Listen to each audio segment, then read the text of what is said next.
Reactive sa hepatitis B dahil sa manicure at pedicure. Naniniwala ka? Ito, hindi lang po ito yung first time, Cubs, na nakaka-receive ako ng ganito, ha? Yung natukoy na ng doktor kung saan galing. Cubs, shout out po sa mahilig magpasalon. Shout out sa mahilig magpakutkot ng kanilang mga ingrown sa paa, sa kamay. Oo, lalo na kung ikaw, mahilig ka na yung, alam mo yung ano, naglalakad na nagmamanicure pedicure. Okay, disclaimer po ha. Marangal na trabaho yan, pero Cubs, tingnan nyo po, magbigay ako ng senaryo. Nagtawag ka ngayon. Siyempre, ito ginawa niya. Tapos nakita mo siya, ginawa ka niya.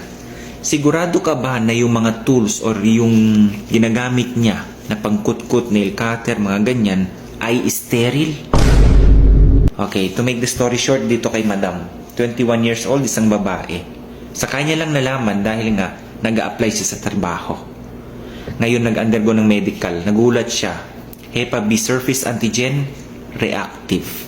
At nung ginawa ng titer, almost 2,000 plus ang kanyang titer. Ang taas, Cubs.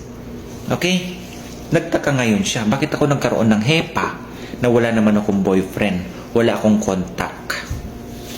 Si doktor nagtanong-tanong. Kasi uungkatin niya ng infectious doctor, kabayan. Alamin niya kung kanino nakuha yan at saan nanggaling.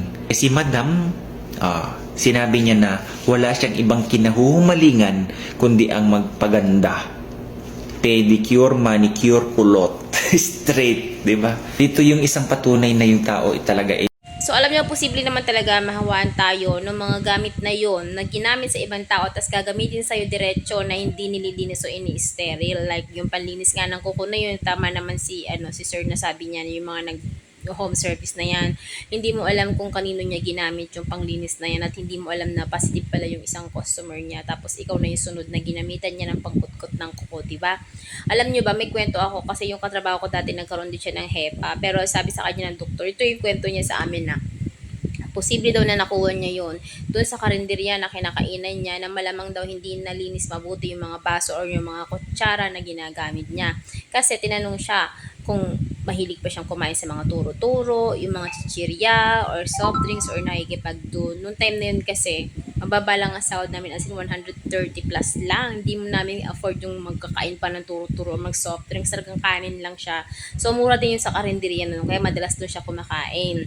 Yun, napansin nga namin na naninilaw na yung mata niya. Tapos, nung ayun, sabi namin magpa-check up siya.